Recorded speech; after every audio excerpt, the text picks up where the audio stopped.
your meeting to order. And if the committee would allow the latitude, Mr. Jerome has made it here. I know Ms. Gail and them have left, but if y'all have any questions for Mr. Jerome, I did go over with Mr. Jerome what we spoke about, and that we was going to put Mr. Scooter as the point of contact, and that's what we was going to ask for the council to do. I'll also reach out to administration before the meeting as well and let them know. And we appreciate you continuing to fight traffic on your dime, not on ours, and coming to answer any questions. Do you all have any questions? Or if I can make a comment first. Yes, sir. Go ahead. It's been a pleasure working with the parish. I've really enjoyed my work with you guys, the council, the administration, and everything else. And I got started in this at the very beginning of the administration and the new council taking over. Right. And I think we accomplished a ton of work. Yes. Especially putting a new zoning ordinance together. We have that in place, and now we're working on the new master plan and the Unified Land Development Code with some ordinance up. So I've been working with the parish since then. It's been a pleasure, and I hope to continue. Yes, sir. It has been a task, a challenge, and just kind of navigating our way on a lot of this stuff on from our side. And we definitely appreciate a lot of it goes unnoticed from what you contributed as an individual and your knowledge from being in Ascension and being in the trenches and living it and breathing it every day. Mm-hmm. And then coming up here as a project manager and a consultant and being able to navigate between the engineers, the administration, the council, and keep us wrangled together. Okay. And I appreciate everything that you've done, and I'm glad to see that your back surgery went well and it did. Things are headed in the right direction, from all of that stuff. As I said on the phone and as I spoke to Mr. Mickey, all I want to do is try to do is to kind of get a point person to where hopefully it'll help you as well as help us as a parish, and because we're past all of the big questions. I think we still got some big questions, but nothing like we had in the zoning side of the world. We're still finishing up that and finalizing that zoning part of it. We're still going to have questions, and I want everyone to be able to ask those questions. But if we can ask that same question to Scooter, and Scooter can give us the answer, then there's no reason to spend that money by the hour. And you made reference a while ago when we were visiting that, there's been a few meetings that yourself, the engineer's been there, the attorney's been there, and it goes for a period of time, and that ends up being a $300 and something an hour or so meeting. Mm-hmm. And if it lasts 3 hours, then we're over $1,000 give or take.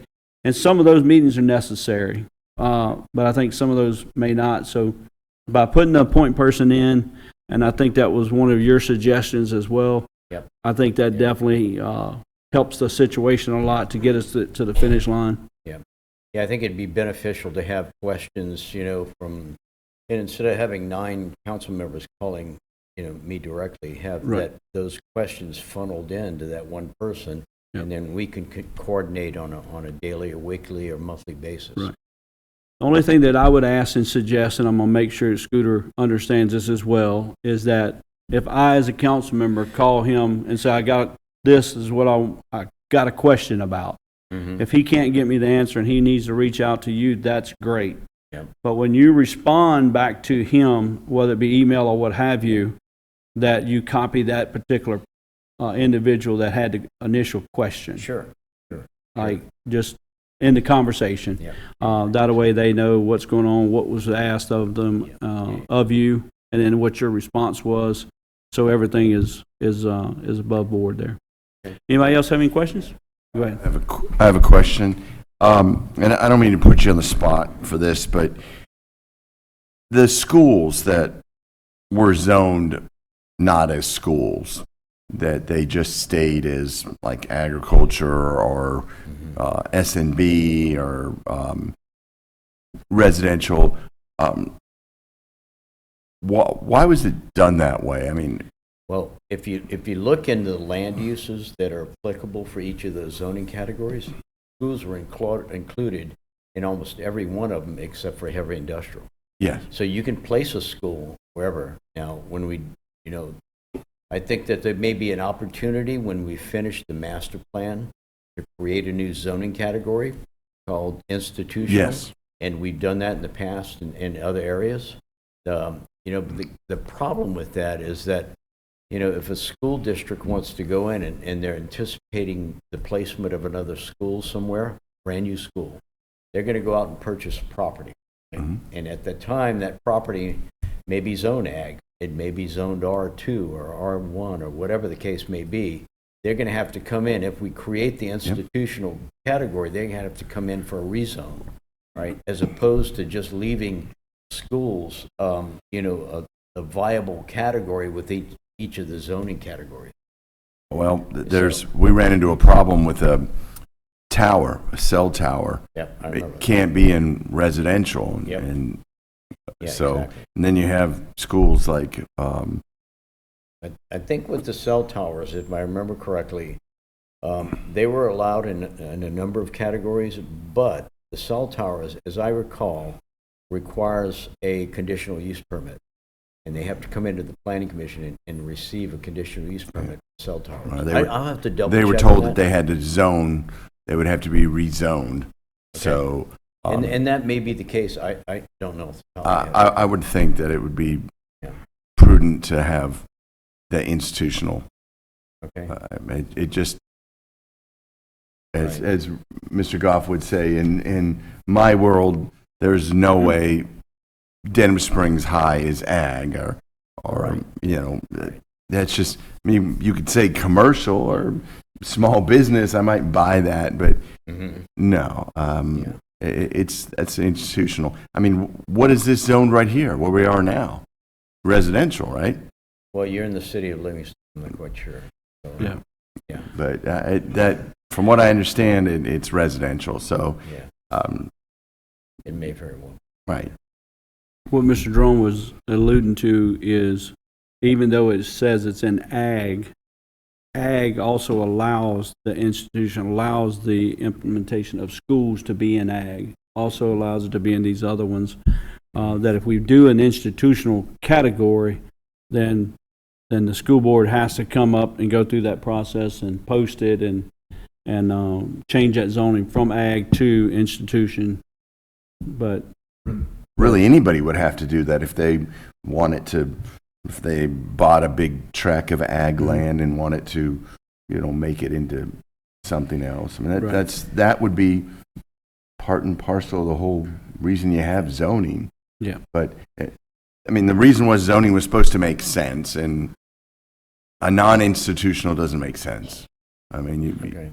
school, it's a, Well, if you saw a bunch of homes and you would say, well, these are 4 lots, per acre, then, well, that's R2. Then you see a school and you're like, well, it's R1, or no, it's S&B, or no, that makes but zero sense. I don't disagree with what he's saying. As an example, excuse me, as an example of that, if I have a subdivision that's been created, let's say it's 300 home sites, right? And they dedicate a piece of property for the school district, Mhm. So we would place a school within that large subdivision Yes. area that might be zoned R2, and, so we'd have to come in after the fact and rezone that one parcel, institutional, in order for them to put a school there, as opposed to right now where they can just put the school in without the rezone. So let's Right, but just look at this whole piece Yeah, right it's there. rezoning. I like what he's saying from the standpoint. I was just pointing out that it's in there now. Right. But I like the fact that they have to come and change that zoning. They're no different than anyone else, to the point of, if that developer gives that tract of property, Mm-hmm. but it's not smart development. We have that problem right now in Watson with a neighborhood that has 2 entrances back to these schools, and it's speeding, and it's just it's a lot of traffic going back there, but it's just where the school ended up. So I think it's always good to have a second set of eyes to look at it Yeah. and see if it's going to cause a problem. I mean, it would be hard for anybody to turn down the free property for a school, but at the same time, it's probably something worth looking into. Schools are a separate problem, quite frankly, and they are a problem. Right. And I think a lot of it comes when the development side comes in and they come in for the permit, build the school. Be zoned properly. Let's look at when they come in and pull a building permit. Should we, if it's an elementary school, one of the big problems with the elementary school is cars lining up in order to drop off little Johnny and pick up little Johnny in the afternoon. And so they block the roads and everything else. Can you provide the school to be set back on the lot and have a large driveway, that can accommodate those cars? I've seen that done elsewhere. Right? Yeah. So those are the type of things you can address during the development phase of the project, not the zoning phase. Gotcha. I was down in the city. I noticed on 44 or 42, about 44 west of 44 on 42, they have a big setback on their subdivisions, probably 200 foot, if not 3. That allows commercial and something like that. But also, getting back to subdivisions of school, Prairieville High is probably a prime example of a major school in a subdivision. That new one that they just completed? Yeah, I know, exactly. I haven't driven by it yet, but they were when I was planning record, they were building it. So I need to go by, because I know that was a big issue. Parker, and one of the big issues with the parish was negotiating with the school district on making road improvements around the school itself, widening roads, putting a traffic circle around near one of the major intersections and that thing. I don't know quite yet whether that's been accomplished yet, but that was part of the project. Yeah, because that was just subdivisions. In 2000, I bought a home in a brand new subdivision there, Hunter's Trace. That's like 2 blocks from where that school is now. All right, well, Mr. Rome, we appreciate it. Anyone else have any questions? All right. Thank you again. Apologize for your ability to work with the parish. Yes, sir. Thank you. Thank you so much. He been sitting in traffic. He been hanging around a while. Yeah. Well, thank you for coming. All right, we're going to go ahead and start the infrastructure meeting. We've already had the invocation and the pledge. Roll call. Mr. Goff here. Mr. Dugas. I got it right this time. Mr. Watts. Mr. Mangus. I'm here. New business is this discussion of top projects to improve traffic. And before we do that, Mr. Ralph, if you would, we had some discussion about the corridor, and I know the master plan committee had taken up that topic and issue and had some paperwork and documents that they were moving forward with. Can y'all elaborate on that? And is that something that we as a committee should look at as well, and maybe sending it on to the council to? Yes, in fact, we've drafted a letter, signing off tonight to send somebody to follow up regarding the economic corridor. But past meeting, I was absent. Most of y'all understand. Yes. Mr. Gerald authored this, and the committee itself has polished it and all that. So what I'm going to do is I'm going to yield to Mr. Gerald, let him go through it and explain exactly what the letter is and what we can. Gerald, please. My name is Gerald Burns. I'm a member of the Livingston Parish Master Plan Review Committee. Thank you, Mr. Ralph. He'd asked me to kind of explain this letter. Have y'all read this document? I don't know that they've actually received have you, it. Mr. Lonnie? I don't know. That's Do my you want me to fault. read it or paraphrase it, Mr. Ricky? I'd rather just highlight it, Well, the basically, important parts, and then we'll get it to all the council members. Basically, I helped write the letter, and our secretary, Ms. Sabrina, kind of added some things to it and make it clearer. and done a good job. But basically, this is the subject that we're going to present to the Livingston Parish Planning Commission and the Livingston Parish Council. This is our recommendation. It was a unanimous recommendation by Master Plan Committee. Recommendations by the Livingston Parish Master Plan Review Committee for the economic corridor in the updated comprehensive master plan that will be approved by this council and Master Plan Committee this summer.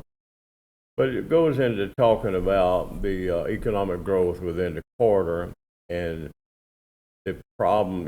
It contributes towards the sales and property taxes for our first responders, parks, libraries, schools, drainage, and other entities that make up Livingston Parish government. And East Baton Rouge Parish and Ascension Parish, they have the Mississippi River. Y'all heard in the paper last week that the brand new steel mill, $4.5 million coming to Ascension Parish on the West Bank.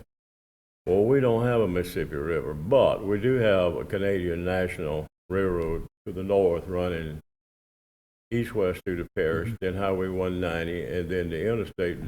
The present master plan calls for that to be an economic corridor, and it talks about making it a vibrant commercial corridor, but it don't say what. But it basically runs, the high growth corridor runs from Canadian National Railroad to the north, about 2 miles south of Interstate I-12. That is the high growth corridor.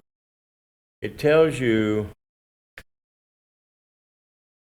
what not to put in the corridor, and that's tattoo parlors and adult stores and salvage yards, which we have one on Florida Boulevard between Eden Church Road. And if we had this already, we wouldn't put that salvage yard there. Okay, it's in the wrong place. It belongs in industrial corridors, industrial parks.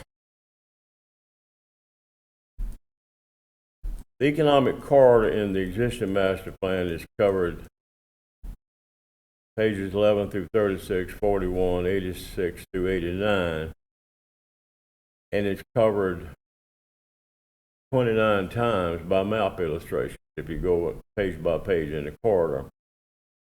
What we've done, we come up with ideas that we thought that should be in the corridor, and that's manufacturing, major warehouses, retail centers, schools, training centers, industrial parks. All of these 6 items represent growth jobs. Also, it recommends high-density living, townhomes, garden homes, multifamily homes, subdivision with improvements.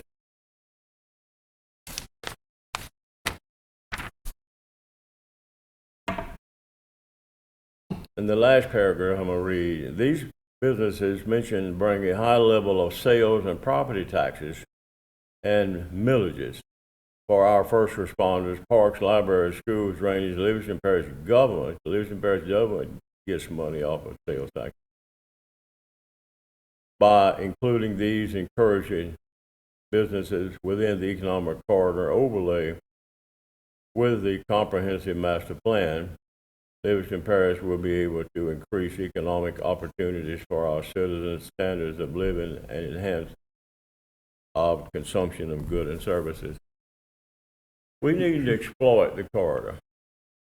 Those are the types of things we need to bring within the corridor because we have the infrastructure. You got the railroad, you got 190, you got the interstate, you got sewer systems mostly on the western side of the parish, but even Livingston, town of Livingston, has sewer systems that they brought over to Satsuma. So the infrastructure is there to support all these things.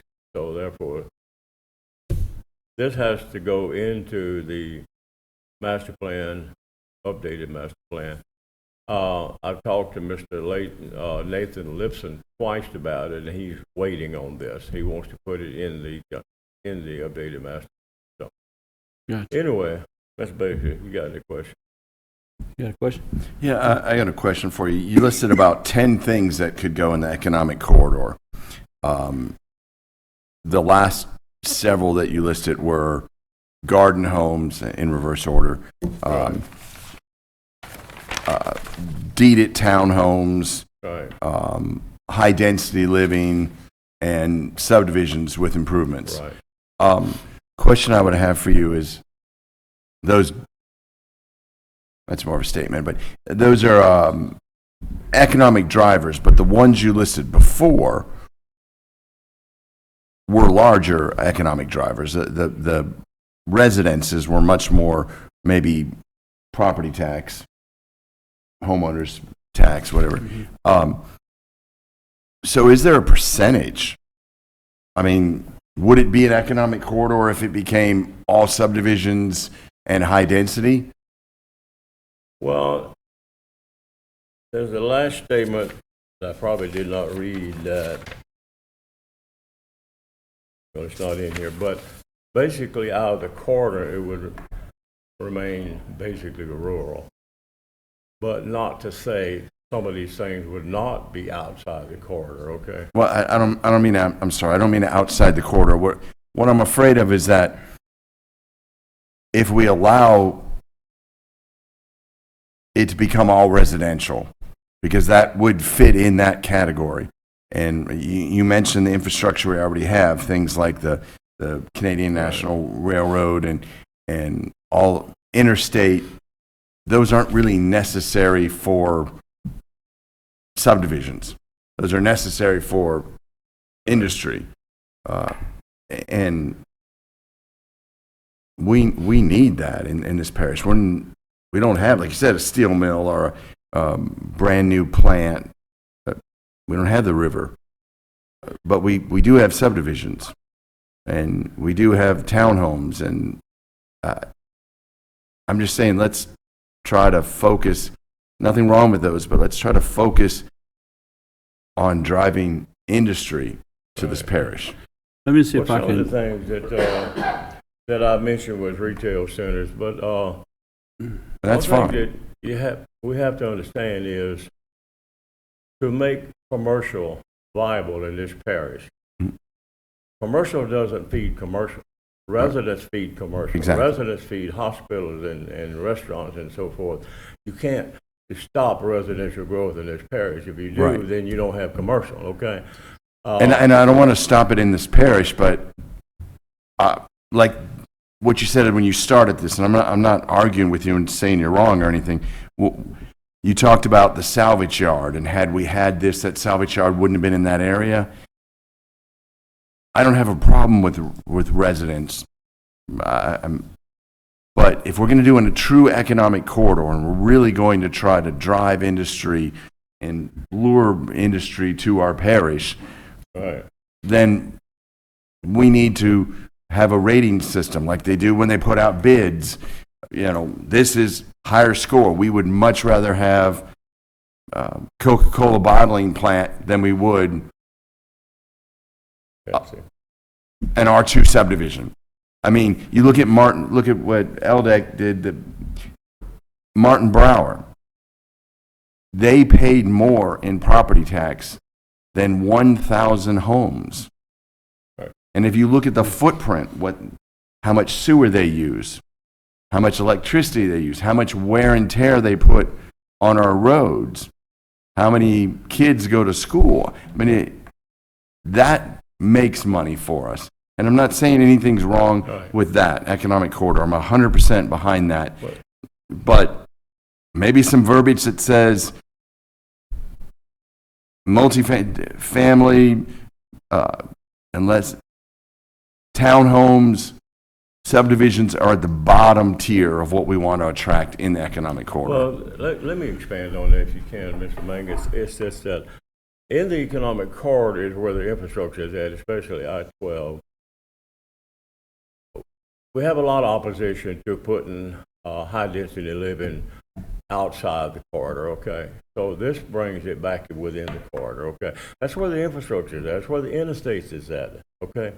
And you're not going to do everything high-density living. You got to have zoning changes to do this, okay? But if you bring it in and put it in the corridor, it's not way south 5 miles on roads that won't support all this infrastructure, the traffic. So bringing it in. Let me see if I can help Just clarify. remember, clarify some of one more that. point, Mr. Rickey. And I'll make this point again. You got to have rooftops and residential to support medical facilities like the wonderful new hospital coming on Jubilee Road.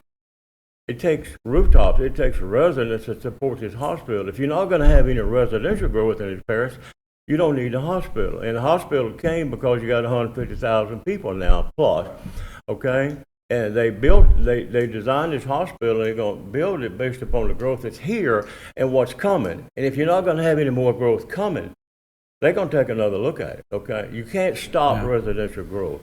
All I'm right, trying to say I'm trying to stop residential hold growth. on, hold on, But it's hold an on. economic Hold on. corridor, Hold on. not a residential corridor. All right, we're gonna kind of move on, but I'm gonna just share a little bit, and then we're gonna move on. But so it is important that we have, and everybody uses this term, smart growth. Now, the Yes. economic corridor goes from east to west of the entire Right. parish. So there's a lot of opportunity and a lot of places to develop shopping centers and things of that nature.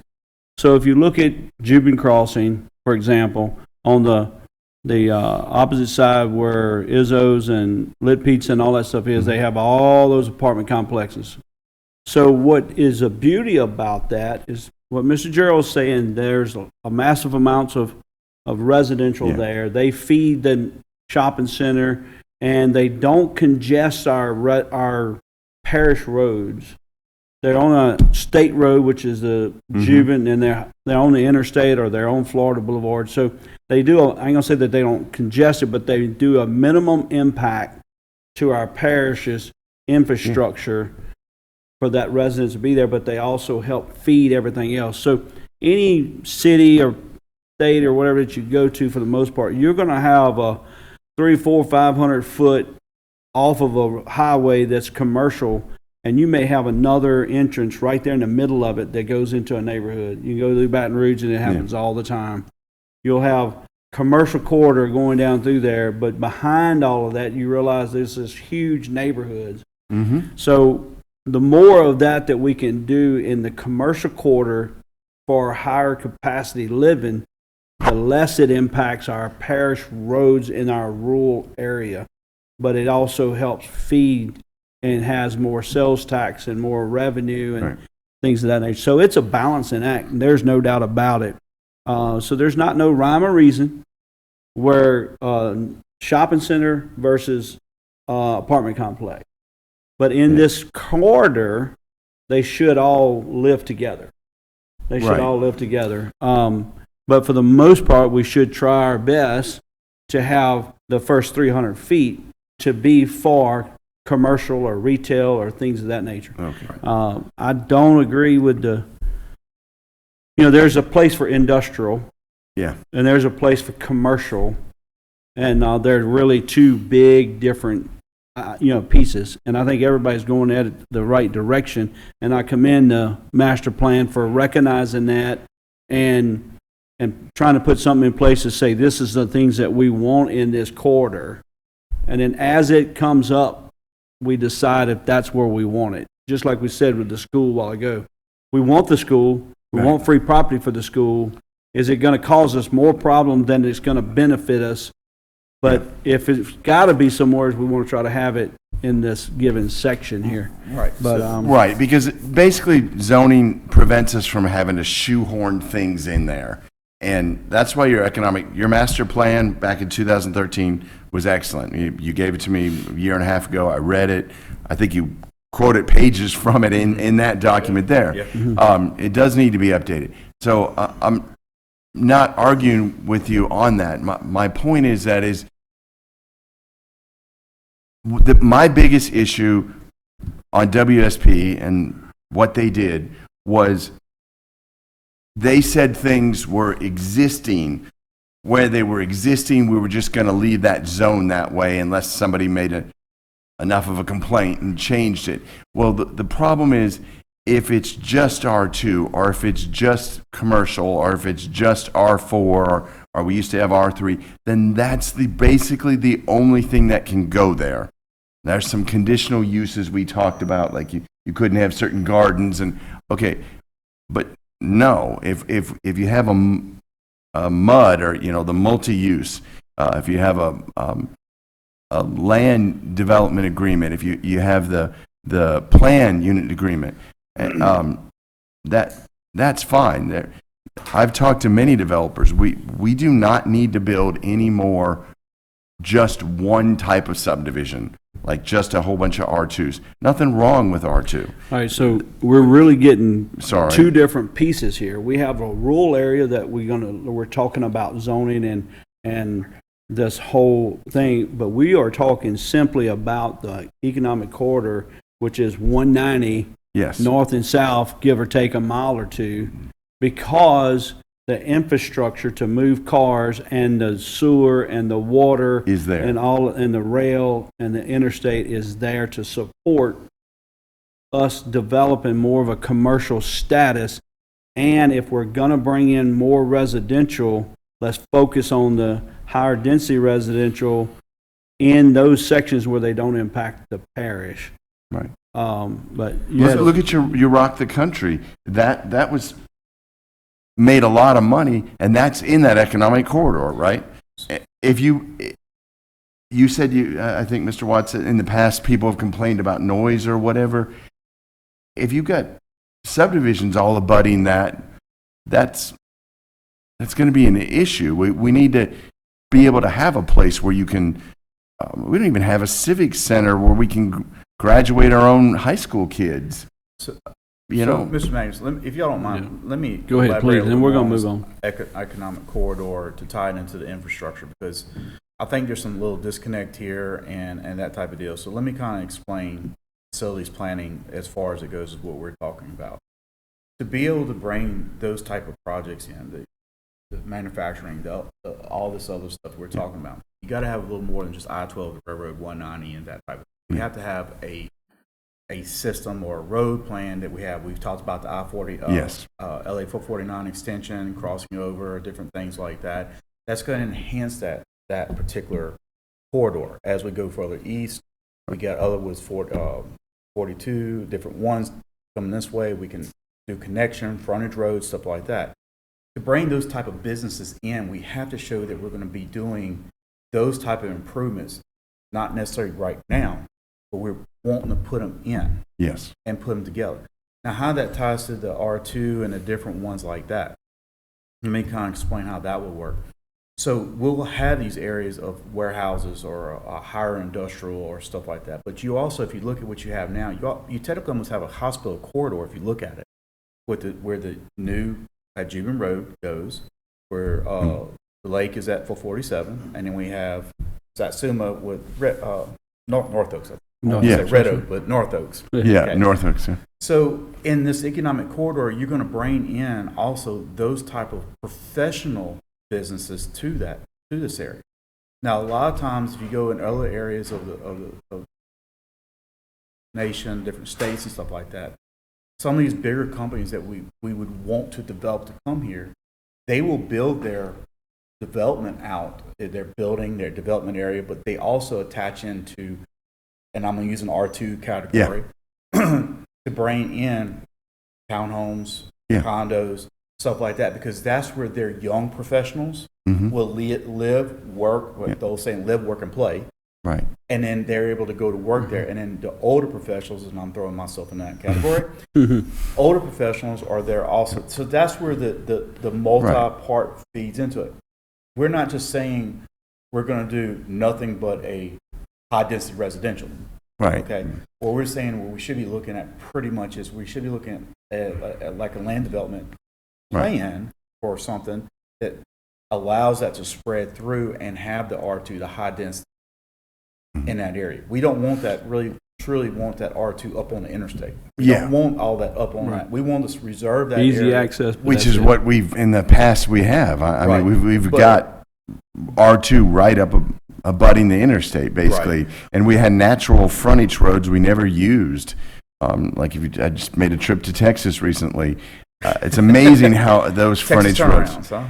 Yeah, but we have Rushing Road. We have I always forget the name of that. What's the road in Walker where that truck dealership's on?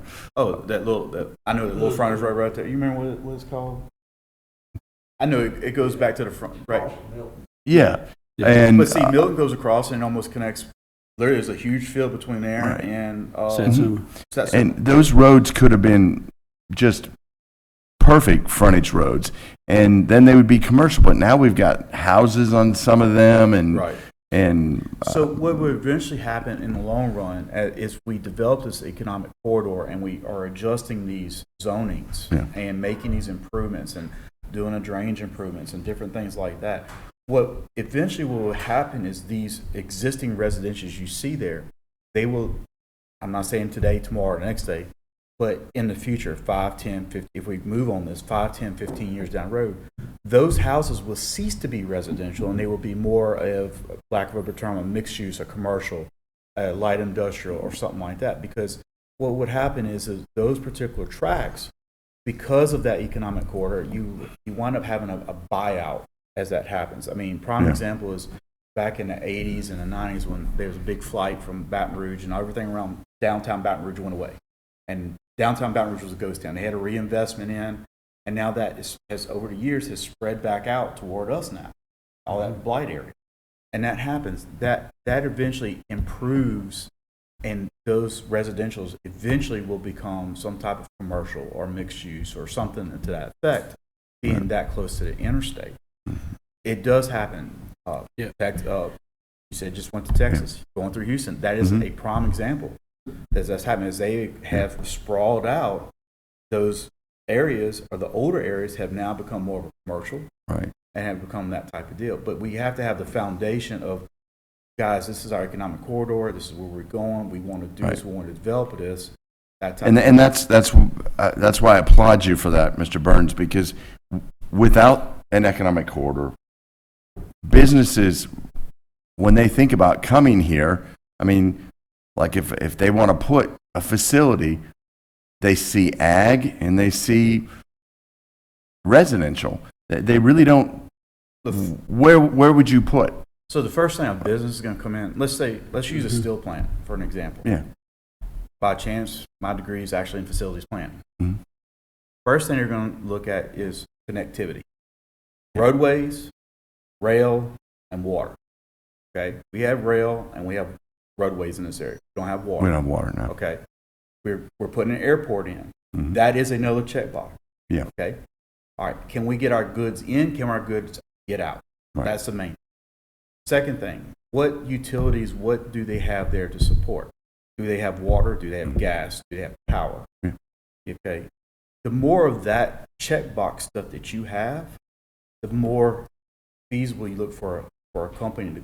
Right, and then depending on the size of the company, they're going to look at the school system and all that, and places for their employees to live. Correct. But the issue that we have is like Mr. Forney said earlier, we didn't want the school system to have to find a piece of land and then switch the zoning. Well, that's what we tell businesses to all the time.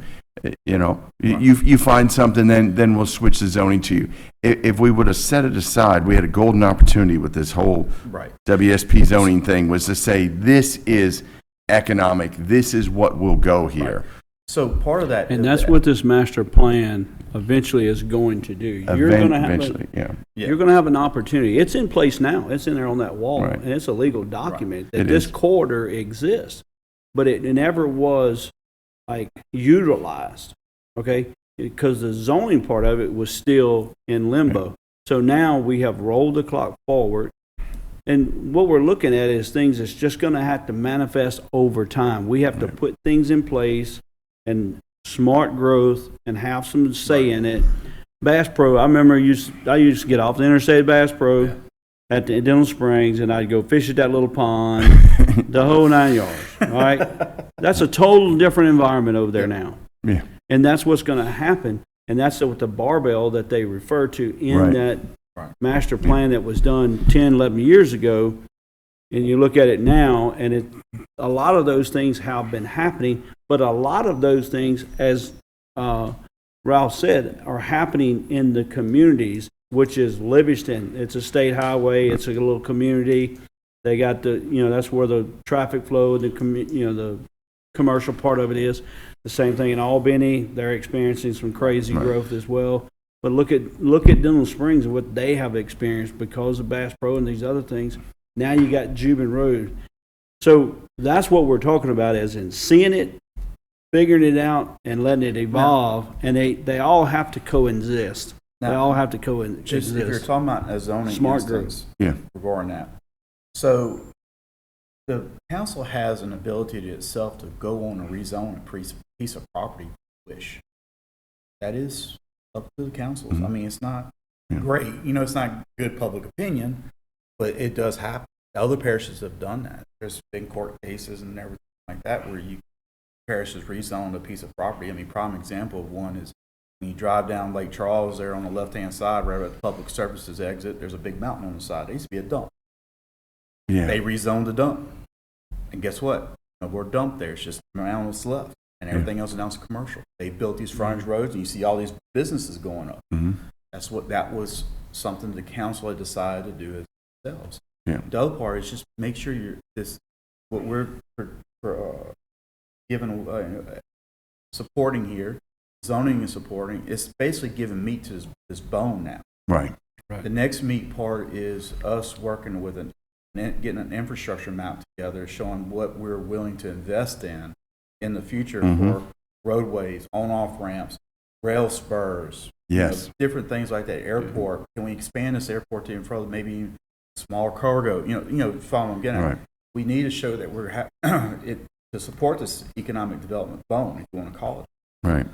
And I just feel sometimes when we're talking about this, we get hung up about the residential lots. Right. Well, But- we do get hung up on the residential, and the problem with that is, and I'm not against residents. I don't want to keep banging this, but it's a zone, and a developer comes in and wants to build a subdivision, and that's fairly quick money.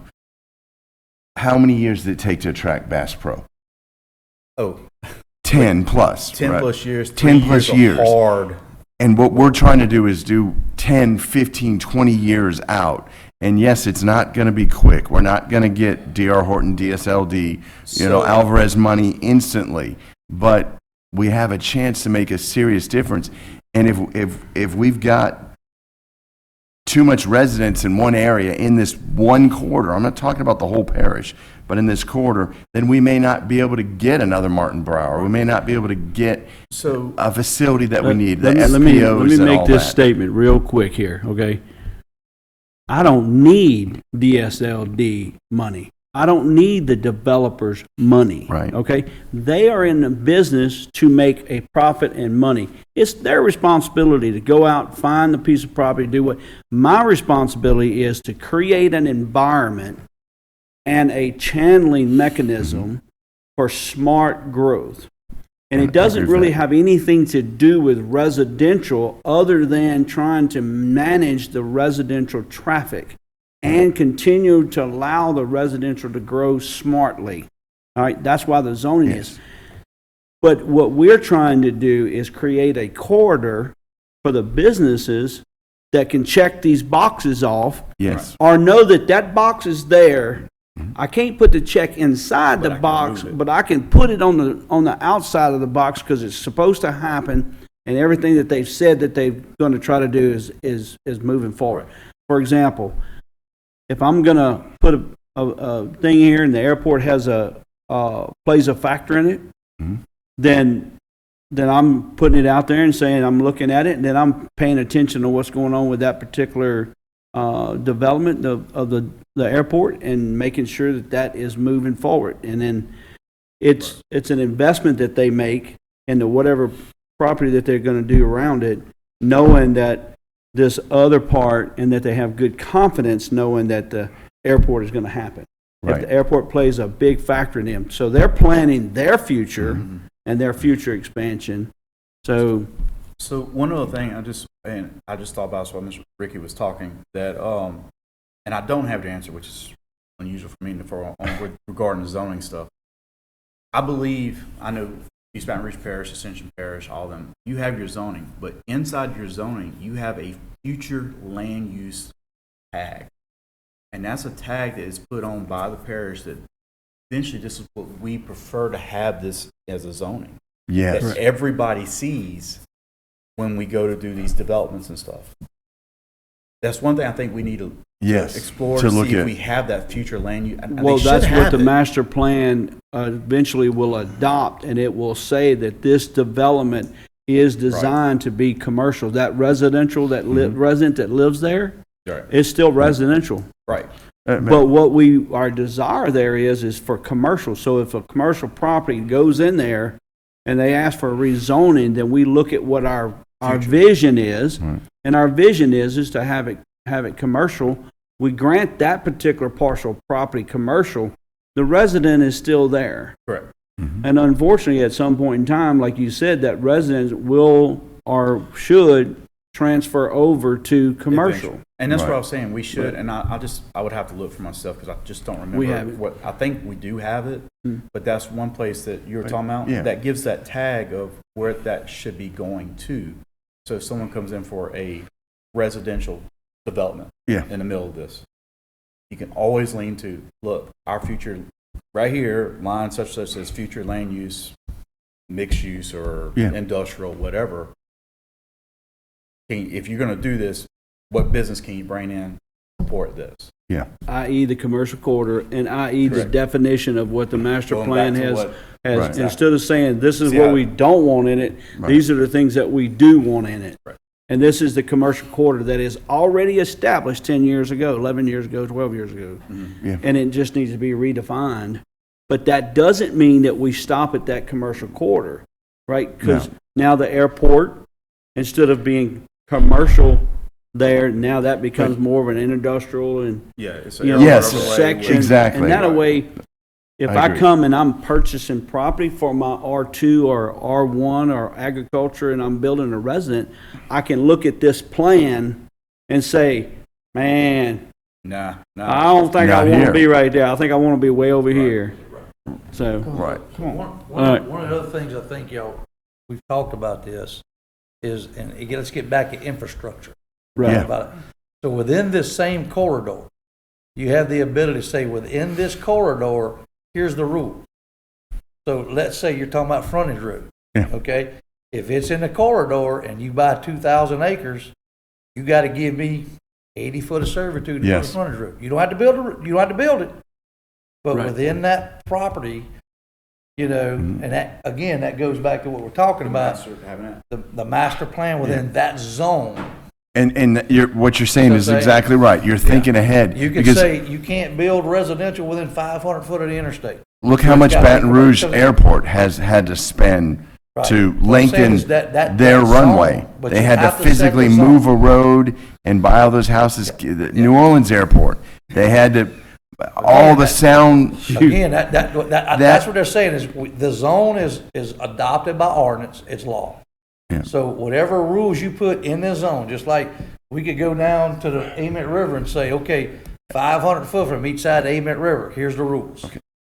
Right, that's and it gives the council the ability to say no. In the past, this council never had the ability to say no, or they were going to get sued. Or they did, and then they lost, and they did it again, and they still lost. Right. And they tried their best. Multiple councils tried their best to stand up and do what they felt they needed, but everyone has the right to develop their property based on the guidelines. We had no guidelines on what could go where. Right. You could build a pig farm and a $100,000 house side by side. Yeah. It just that way. And then on the cross street, you could put a fruit stand or a car dealership with lights on, or our school. Yeah. But now we have some structure, and that's the beauty about this, and that's why it's such a good, wholesome conversation. And I would never allow a regular council meeting to go like we've been going, but this is what this infrastructure meeting is about. is discussion, talk about, people can listen, think we're crazy, may agree 100%, but it's a vision that we need to create and cultivate. And it all goes back to smart growth, whether it's a residential, whether it's commercial, whether it's industrial or whatever. It's smart growth within our parish. All right. So we take our parish and our geographical boundary of our parish and say, we want these things here, these things there. Can I give you one last example, and then I'll shut up? I'm sorry. But in my... He's taking my place. In my district, we do have the airport, okay? And there are 2 landowners that came to me during the whole process. And I'm not trying to throw WSP under the bus, but it is kind of aggravating because they own ag land, okay? WSP wanted to make it residential. And they said, we don't want it to be residential. I said, well, we drove through it and we saw there were some trailers there. Yeah, there were some trailers and there's a couple that people lived on, and one lives on, but this is right near the airport. This would be good for commercial. So they we weren't even zoned District 6. They filled out the form, they requested commercial. They were told no because the existing area around it is residential. That's what we're going to run into, and that's what I'm trying to say, Mr. Burns, is if we're not 100% specific with this, we're going to get, and I'm not against residents, but we're going to get all kind of subdivisions. Right. And then we're going to have problems getting any kind of real industry in this parish because our economic corridor is filled with drive down 447 and see it. So I can't you- get a restaurant. so you I take cannot that- get a restaurant in my district. If you don't mind me to elaborate one thing with what you were saying, Magnus, is that I'll use myself as an example. I have 40 acres. It's in. No. Anyway, I got 40 acres. We rotate timber off of it. I'm actually have started a Christmas tree farm on before all the zoning started. Okay, I actually had my property rezoned back with the last council to the zoning we had then. It would make sense for the area, but it allowed me to still do what I need to do. Okay, I could tell you on every finger I got on my hand how many times my place has changed zoning, where I haven't had, in fact, at one point where I had commercial to ag on my place. Okay, and it's all under trees. Okay, you know, fortunately I got in touch with Natalie, got some of it straight. It's still wrong. It's still not even right zoning. Okay, but I'm there off Burgess Road. I'm between Dillon Springs and Walker, and one of the growing areas. So I had my place rezoned to what it was going to be eventually in that area, but it's not there now because it keeps changing. It's like Wheel of Fortune, you know. And I fully understand where you come from, but those are instances, and I'm not trying to throw WSP under the bus or anybody on the bus. It's but we're having these issues, and I think at this point we have something, we've got concrete.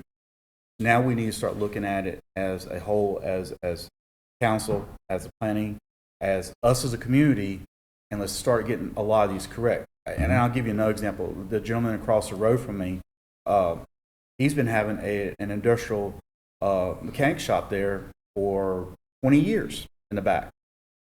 Has a house back there, whole 9 yards. There's some trailers up in the front of his place. They're individual lots.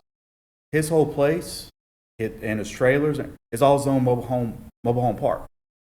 Now, why is an industrial that works on dozers and cranes and all that's been there back there 20 years, why is that a mobile home park? So, yeah. And I'm working with him trying to get that correct. But anyway. St. Charles Parish has got mobile homes.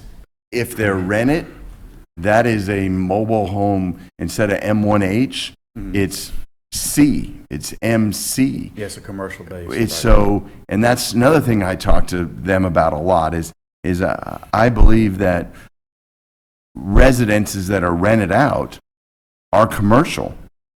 So then your family partition and all that, where now we're going to a different area, that's completely different. Because if you really want to divide your land and give it to your, granddaughter to put a mobile home on, that's fine. But if you want to do it to rent it out, now it's a business. And then that would be commercial.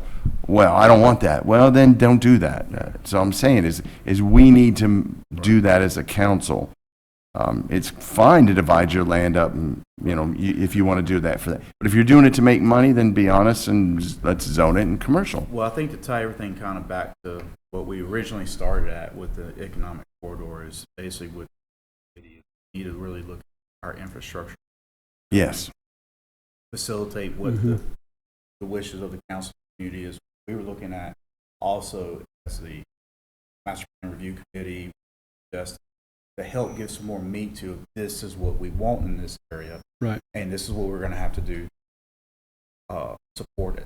Yes. And I think that's the first step. We have the zoning in place. That's step one. It's supported that bone. Called that. I think the letter from us is going to add additional support Right. as this committee goes forward and we come up with these projects and these ideas to improve it with roadways or even drainage improvements makes a big deal. Mm-hmm. Getting the utility meeting, we have parish utility meetings once a month, Robert? Once a month. Getting these guys involved in, hey, look, we're trying to do this. What can you help facilitate? Fiber, Yes. cox, things like that. Getting that in that area facilitates these Right. businesses to come in because now everything's going World Wide Web, remote servers and everything, and they're looking for T-lines and they're looking for high speed. Where I live, there's only one internet. You have a choice: Spectrum or Spectrum. Yeah. So Or Spectrum. our spectrum. But getting these utilities on board, that's not just War 2 water or Livingston or Livingston water or Albany water or the sewer districts. I'm talking about other utilities Yes. that are private, getting them involved at these meetings that we have with the parish, saying, look, we got this infrastructure community, we're wanting to support this. What can you do to help support this area Right. with your Right. your utilities? That's another thing. Bringing in Them to invest. yeah, get them to invest. If we're going to put investment in, we want you to put an investment. Right. Yes. Ahead of time. Yes. If I you're agree. investing into it and we're investing into it, we're gonna bring in good business. And I see the master plan as the way to do that. It really is. But I The think master plan fits your problem that you had down there. And, Yes. and WSP, there's some legalities in there, I think, is what some of those things they were concerned about, but I think that they could have changed that. But at the end of the day, the master plan can take a 100-acre tract of property and say the first 500 feet of this frontage and your neighbor should be commercial. Yes. It's not saying you got to change the zoning, but it's saying this is what our desire and our wishes are. So all of that can be a wish list of what the zoning should be or has the potential to be. So whenever they come and make that request, they're making that request knowing that the master plan and the vision of this parish is for that to develop. Right. So you should be able to go in and make that change based on what the vision is, whether it's today or 20 years from now, and it's continuing to grow. So prime example where that's already working out, so y'all will know, West Baton Rouge Parish, they have a master plan, they have zoning, they have all that in place. You go down 190, you go down Rosedale Road, you go down these major highways, you may be ag all the way up to 190. Yeah. But in their zoning and in their master plan, it says from here back 300 feet, 190 is 500 feet. 500 feet, this is reserved commercial development. Right. Mm-hmm. You can have ag in the whole thing. You run ag on it all day long, but if there's a development going on, then what we've seen is you get businesses to come in, and what they want to do is they want to re-subdivide the property so they can have 2, 3 acres, 4 acres, what they need to build their business, right? They re-sub back to that 500-foot line, and they leave the rest of it ag. And that, like to Mr. Dugas' point, as far as infrastructure goes, look at the subdivision that in Walker, I forget the name, Foxglove or Foxglove. Yeah, Alpha that Glove. they didn't have for the fire department and the water pressure that they needed. And the part of the problem with us in our parish is that we haven't had the forethought like your master plan was. It was not followed the way it should have been. And if you have all of that correct infrastructure, then we can support more residents. So you understand now as well with that statement, you understand why when I tell you that that's one of the main reasons I've ran for council again, is because I feel that everything in this parish is lining up. The growth, the commercial side of it, the industrial side of it, new council, new parish president, energy, right? Yeah. So it is a monumental task to wrangle all of this stuff together and get a hold of it and give it some direction. That's why I'm excited about the infrastructure committee, because that's why I said it from jump. We're not going to talk about money. Yeah. We're going to talk about creating a plan and creating a vision for this parish, and the master plan is a big component of that. Yes. And it's just a vision. But then once we get the vision and we get a plan, then it's a matter of working the plan. And working the plan means when you subdivide property, when you're seeking after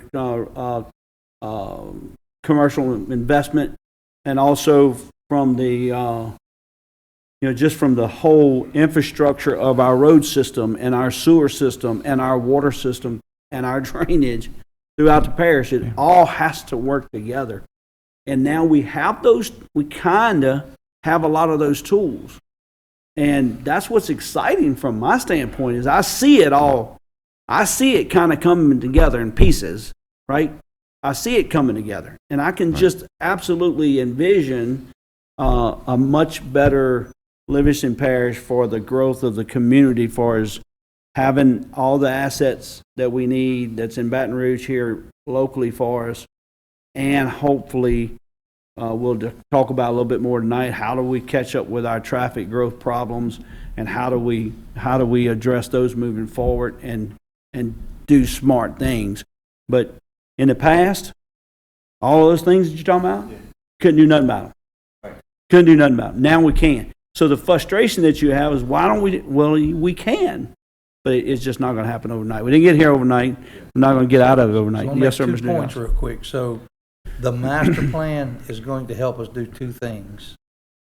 That is going to add to the zoning. It's going to add to the drainage master plan. It's going to add to the master road plan when we start doing that.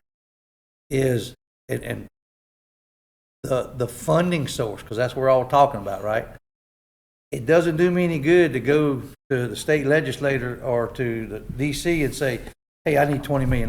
They will say, what you going to do with it? I don't have a plan. I want to do this, I want to do that. So that's the big part of it. The other is to the point of the box glove, or some of the issues we have with traffic in areas, is within the guidelines of the master plan, the ordinances and all that, we can tell you this is what we want. If you don't want a 2,000 acre subdivision, then you make an ordinance, put in a land use development, says you can't build a 2,000 acre subdivision. You see what I'm saying? So that's what we have to. Yes, that's what I'm saying, is the economic corridor should have that in there and say, yes, because we are favoring certain types of developments. But the reason we've not been able to do that in the past, to Ricky's point earlier, was it's not in there. Yeah. So if there's something you don't want, Mr. Mangus, let's put it in there. Then we don't have to worry about whether it's going to happen. Right. And that's what we were talking about with the court, with the setback court, 500 feet? Yeah. 300 I feet? agree with that. Yeah, whatever. Those things don't go. So, All right. Mr. Ricky, if you got one more second, I got Yeah, we to need get to to something wrap else this real up. quick. But just kind of give you some ideas. Like we were talking about some of these road connectors before when I was up here. I know I've had some discussions with a gentleman who works with the gas district, and he's like, "Now, let me know when y'all want to do these roads, because I can run a gas main down these roads.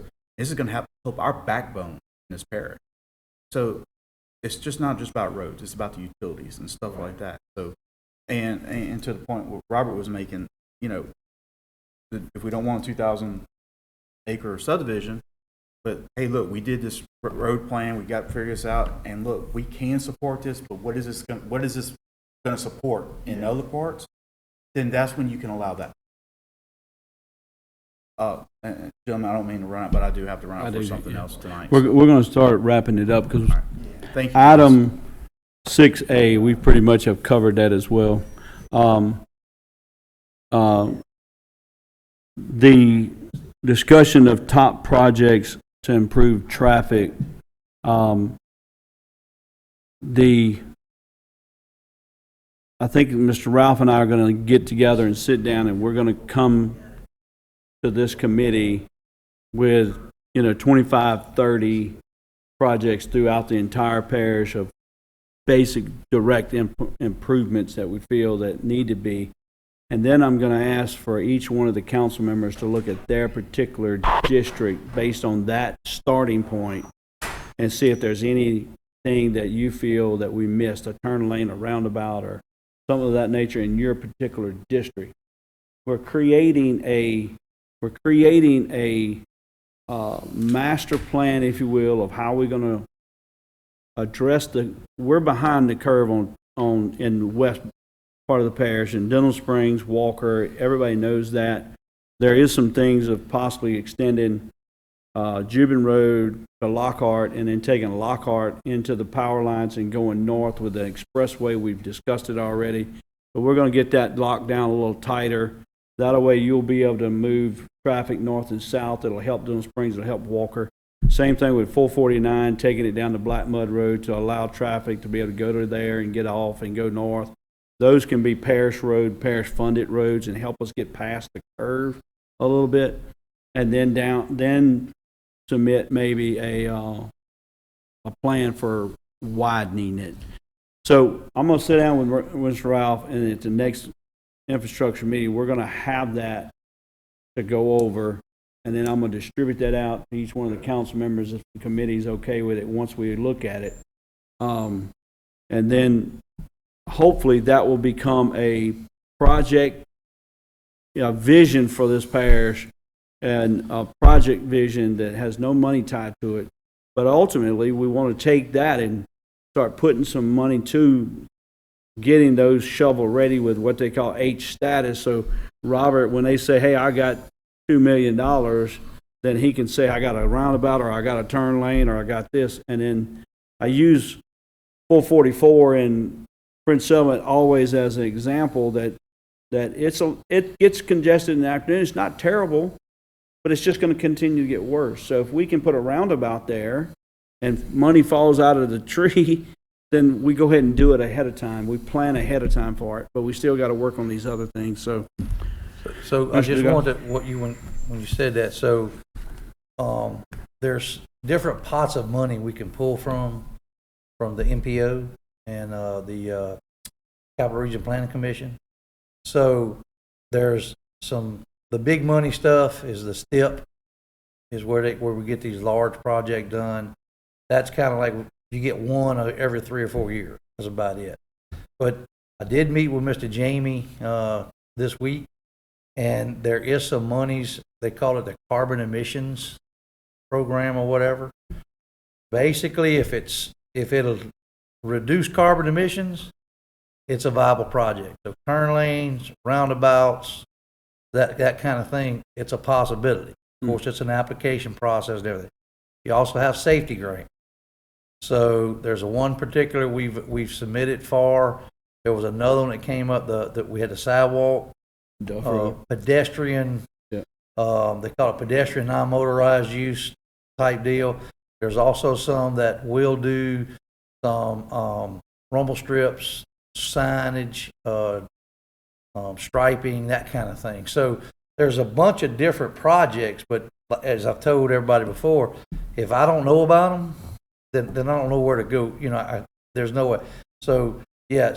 But don't think about just a road or widening or what. Is there an intersection in your district that gets very congested at times? Let's see what we can do. I've already talked to them about. I don't know that we have to do roundabouts just on state roads. Joe May and Hammock are the perfect location for a parish roundabout. You know what I'm saying? Because right. It's just got to bring the parish in because it's a state road. Yeah, it wouldn't be a state. You know what I'm saying? So there's areas in the parish. There's local roads is what they call it. The local roads, parish road to parish road. There are some places we can do something to relieve some of the congestion. Exactly. Now again, because we're in the capital region plan and we can get money from them, you know, that's not on a state road, because that's what it funds. It funds our transportation system. So it's about the functionality of the roadway. I envision a list of projects. Yes. Investment to get it shovel-ready H status, like, you know, Well, so- and and then you have then what does the total project Well, cost? so the match, and that's what we had So a that's the conversation, match, that's right. was the match.